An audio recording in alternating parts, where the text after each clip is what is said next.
This is the 2024 Cannondale SuperSix Evo High Mod.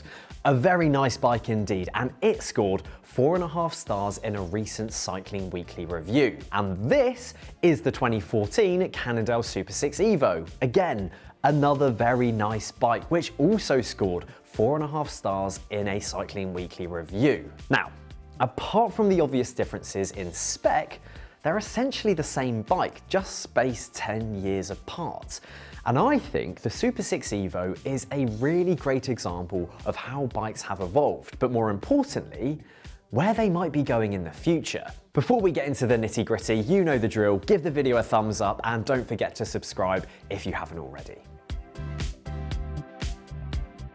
First up, and probably the one aspect that everyone will like me to talk about first, the newer SuperSix Evo does feature disc brakes. Yes, shock horror, a modern day road bike will of course feature hydraulic brakes, not too dissimilar to what you will have been able to get on mountain bikes for years. Back in 2014, however, disc brakes were almost unheard of on road bikes, and the very mention of them would send the YouTube comments into a tailspin.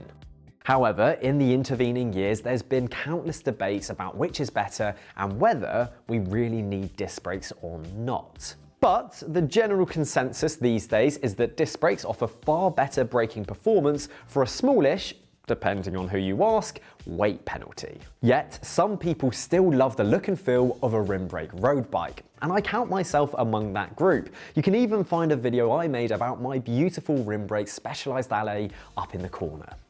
So it seems this debate is set to run and run, but if we're brutally honest, discounting nostalgia, aesthetics, and some arguments around ease of maintenance, disc brakes are better in most circumstances. Progress?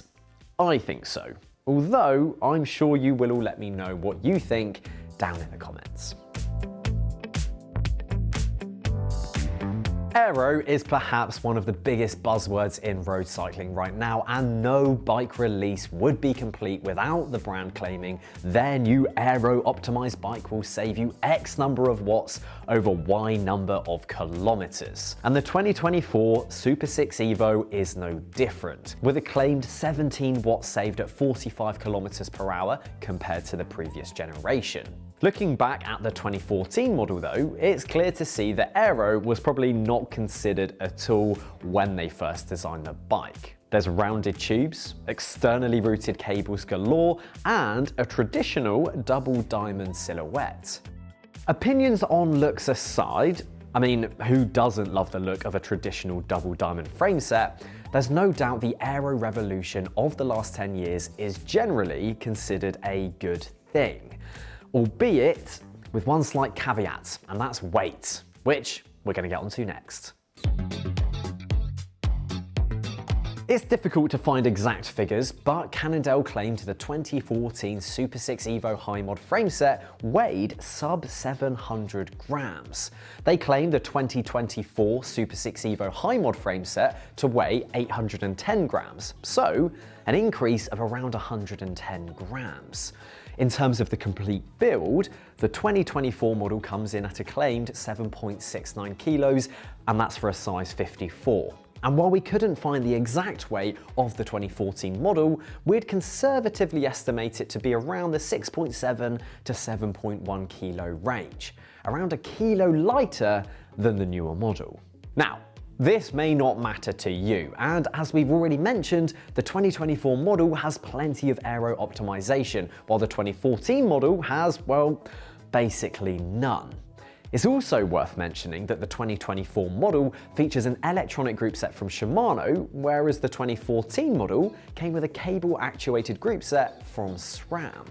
The SRAM Red 22 groupset was the lightest groupset available at the time, making for a featherweight build, but it cannot compete with the accuracy and precision of a modern-day electronic groupset. Although, as you would expect, electronic gears require batteries, which have then of course add some weight and contribute to that overall build of 7.69 kilos on the modern day SuperSix. Either way, increasing weights is an interesting trend we've seen across the bike industry in the last 10 years, and this is mainly down to the implementation of disc brakes aero optimization, and the proliferation of electronic group sets. However, the extra weight bikes now carry will likely only slow the rider down by a handful of seconds when going uphill, if that. But the improvements elsewhere in shifting, braking, and aero gains will net a greater speed increase while also making the bike safer and more comfortable to ride. At least in my opinion. Onto tyres and wheels. The 2024 SuperSix Evo comes with Cannondale's own hologram SL50s, which are 50mm deep and come tubeless ready out of the box. The rims have an internal width of 21mm and a super wide 32mm external width, making for an almost totally flush edge when paired with the 25mm Continental GP5000 tyres. And this is all in an effort to make them as comfortable and as aero as possible. The 2014 SuperSix Evo, however, came spec'd with 23C Mavic clincher tyres on a pair of Mavic Kisirium equipped wheels. Now, I have struggled to find the exact dimensions of those 2014 wheels, but it's safe to say they were narrower and less aero than the hologram SL50s. It is likely that they would have had an internal width of anything between 17 and 19mm. Combined with the smaller 23C Mavic tyres, and you've got a setup that will feel less comfortable and I'd wager rolls slower, especially when up to speed, not to mention the cost in rider fatigue. In this case, I think again we can all agree that tyres and wheels have gotten better over the last 10 years. Gearing is another place where we have seen some change. Back in 2014, it was pretty common to see most bikes coming spec'd with an 11-25 tooth cassette at the back and a 53-39 chain set at the front. Basically, big gears for very strong riders. If you were lucky, you might be able to get an 11-26 at the back with the option to spec a compact 50-34 up front, but that wasn't always the case. And it also meant that you were choosing between the extremes of big racing gears and small compact gears, which didn't really leave much room if you sat somewhere in the middle. Fast forward to today, and bikes like the SuperSix Evo are coming spec'd with an 11-30 tooth cassette and 52-36 tooth chain rings. You may not get that massive 53 cog on the front, but your spread of gears is much wider, meaning you can still spin up the steepest climbs while having the option to hammer it along in the 52-11 if you're that way inclined. The improvements don't just stop at the extremes though. As we've moved from 10 to 11 to 12 speeds, the jumps between the gears have become smaller, making for better shifting and smoother changes in cadence. So I think this is another area where we have seen some pretty decent progress over the last 10 years. At this point, I'd argue all the changes I've mentioned have been positive ones. We're getting better, faster, and more comfortable bikes. So what's not to like? Well, this next one does muddy the water slightly. I'm of course talking about integration.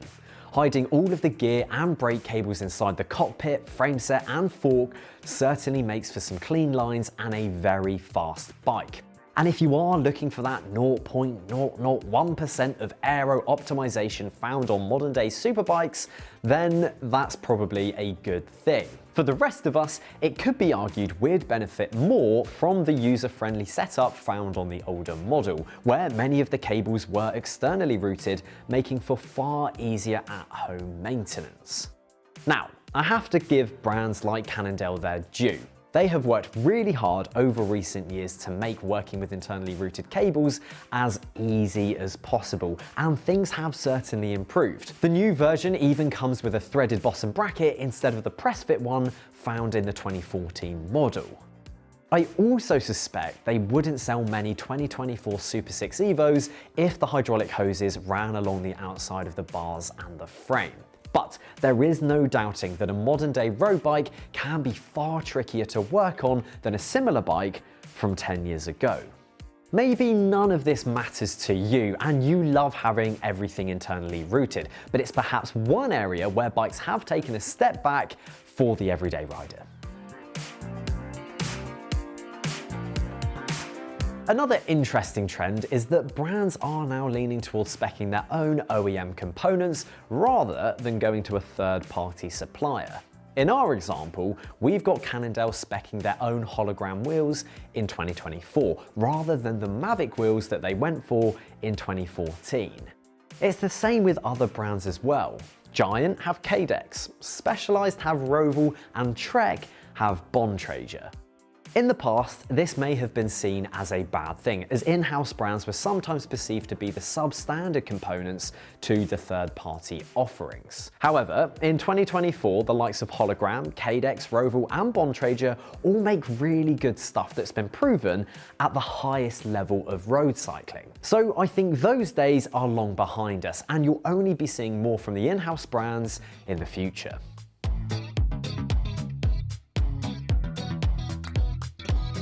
I have left potentially the most controversial topic to last, and that, of course, is price. It's difficult to find a true like-for-like comparison in our archives. After all, the Cannondales we're looking at don't exactly have the same spec or carbon layup.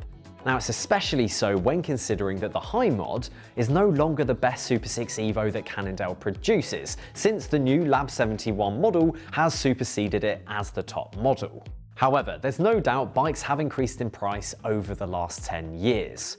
The 2014 SuperSix Evo cost £3,799, and the 2024 model costs £8,250. As I've said, they are different specs, but it's still over double the price. The pinch of salt here, though, is that when adjusted for inflation, the older SuperSix would actually cost you a smidge over £5,000 in today's money. Does this mean that you're now paying more for your bikes than you were 10 years ago? Well, it's a complicated topic that, as mentioned, needs to account for inflation, sales region, differing price points, and brands. The easy answer is yes, you are paying more. But as we've highlighted, we believe that bikes are better now than what they used to be. It may be a case that you think prices have increased faster than bikes have developed, or you may just think that bikes didn't actually need to improve in the first place. The fact is, something is only worth what someone is willing to pay for it, and as such, we don't expect prices to fall anytime soon. All this to say, there's a lot of variables, and it's a topic that deserves a whole video to itself. So let me know down in the comments if that's something you'd like to see later down the line. As you can probably tell by now, things have changed a lot over the past 10 years, and we're now riding bikes that are faster, comfier, and easier to ride. They're arguably trickier to work on, have more batteries, and they've generally become a little heavier. But the debate over weight versus aero is another topic that needs a video to itself. I'd love to hear your thoughts on where bikes go next. Will we see a lightweight revolution that sees us go back to where we previously were? Will we go back to rounded tubes and external cables? Or will there be a gradual improvement of the one bike to rule them all philosophy, with everything getting a little bit more optimized and integrated as the years go by?